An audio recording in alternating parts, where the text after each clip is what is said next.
YSR Congress party అధికారానికి దూరమైన తర్వాత ఆ పార్టీలో ఉన్న నాయకులే వాళ్ళ ఓటమికి సరే ఎవరి కారణాలు వాళ్ళు చెప్పుకుంటూ వచ్చారు.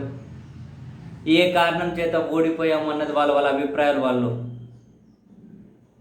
వెల్లడి చేసుకుంటూ వచ్చారు. కానీ తాజాగా వైసీపీ ఓటమికి జగన్మోహన్ రెడ్డి గారే కారణం అంటూ వైఎస్ఆర్ కాంగ్రెస్ పార్టీ ప్రొద్దుటూరు మాజీ ఎమ్మెల్యే రాచమల్లు శివప్రసాద్ రెడ్డి గారు చేసినటువంటి వ్యాఖ్యలు వైసీపీ సోషల్ మీడియా సర్కిల్స్లో పెద్ద ఎత్తున వైరల్ అవుతూ ఉన్నాయి. జగన్మోహన్ రెడ్డి గారి వల్లే మేము సంకనాకిపోయాము అని చెప్పి ఆయన చేసినటువంటి వ్యాఖ్యలు.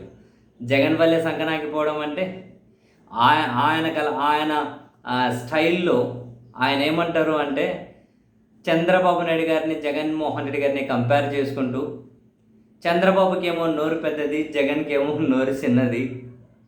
చంద్రబాబు ఏమో అబద్ధాన్ని కూడా నిజమని చెప్పి నమ్మించగలుగుతారు, జగన్ ఏమో నిజాన్ని కూడా నిజమని జనాలకు చెప్పుకోలేకపోయారు. జగన్ ఎంతసేపు మంచి చేశాం, పైన దేవుడు ఉన్నారు, కింద ప్రజలు ఉన్నారు, మనం మంచి చేశాం కాబట్టి ఓట్లు వేసామన్నారు. కానీ పైన దేవుడు కింద ప్రజలే కదా, మధ్యలో చంద్రబాబు నాయుడు గారు లాంటి మోసగారు కూడా ఉన్నాడు. ఆ మోసగారి పందిని నంది చేస్తారు, నందిని పంది చేస్తారు. ఆ విషయాన్ని మా జగన్మోహన్ రెడ్డి గారు పెద్దగా పట్టించుకోలేదు. మంచి చేశాం కదా ఓట్లు వేస్తామనుకున్నారు. జగన్మోహన్ రెడ్డి గారి మంచితనం వల్ల మేము సంకనాకిపోయాం. ఆయన కనుక చెడ్డవాడై ఉండింటే, అంటే జగన్ కనుక చెడ్డవాడై ఉండింటే, ప్రజల జీవితాలు బాగు చేయాలని మంచి సంస్కరణల గురించి కనుక ఆలోచించకుండా ఉండింటే, చంద్రబాబు నాయుడు గారి లాగా ప్రజల బలహీనతతోటి వాళ్ళ వ్యసనాలతోటి ఆడుకొని అధికారంలోకి రావాలి అనుకొని ఉండింటే మేము ఈరోజు ఇలా వేధింపులకు గురి కాబడే వాళ్ళం కాదు. ఈరోజు ఓడిపోయామని చెప్పి అనిపించుకునే వాళ్ళం కాదు. జగన్ చెడ్డోడు అయినంటే మేము ఖచ్చితంగా అధికారంలో ఉండేవాళ్ళం. జగన్ చెడ్డోడు కాదు కాబట్టి, జగన్ మంచోడు కాబట్టి ఆ అతి మంచితనమే మేము సంకనాకిపోయాం. ఆ మంచితనమే అధికారాన్ని కూడా లేకుండా చేసింది.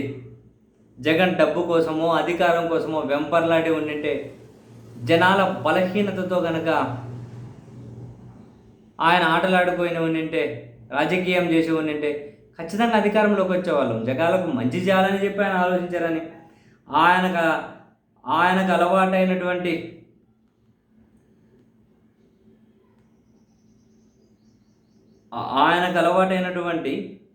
అంటే తన వే ఆఫ్ స్టైల్లో చూడండి.